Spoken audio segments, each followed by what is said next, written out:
So let's talk a little bit about exam details. This is the CompTIA PenTest Plus PT0-003 exam.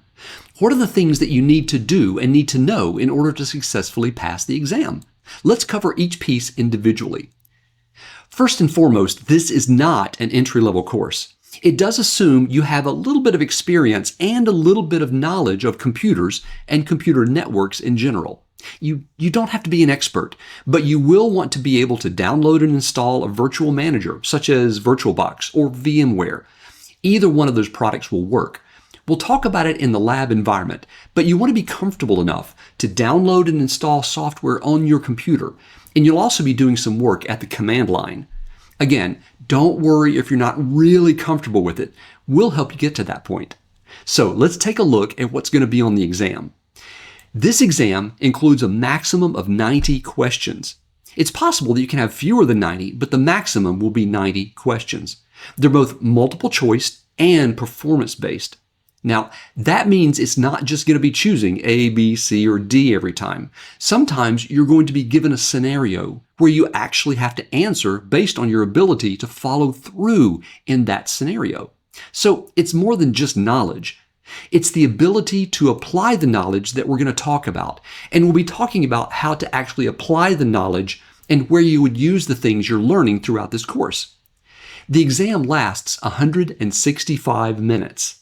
Before you can even sit for the exam, it's recommended that you have about 3 or 4 years of hands-on experience performing penetration tests, vulnerability assessments, and vulnerability management.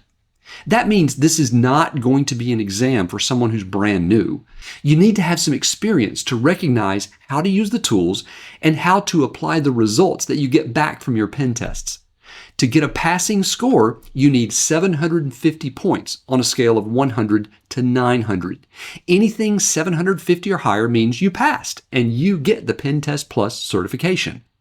The PenTest Plus exam covers 5 different domains.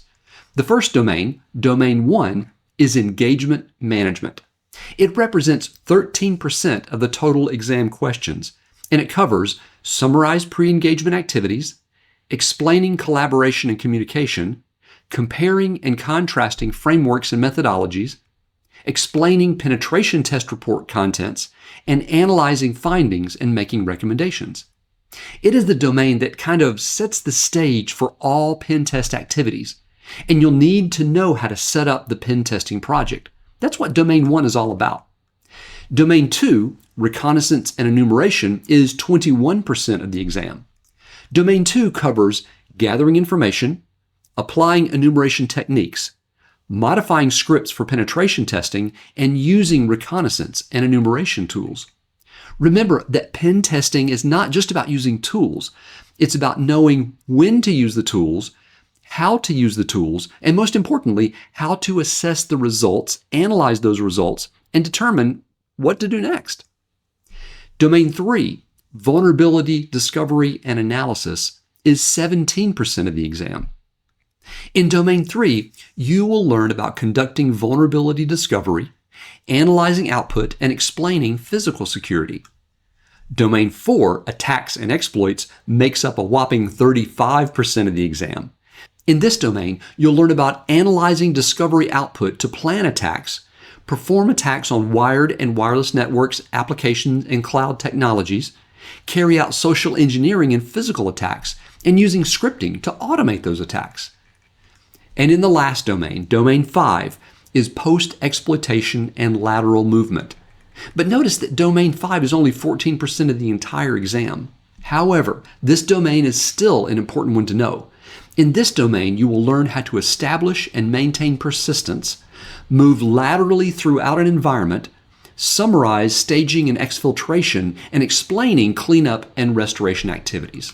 Okay, now you have an idea of what's on the exam. So what do you do? Well, the first thing you should do is buy an exam voucher.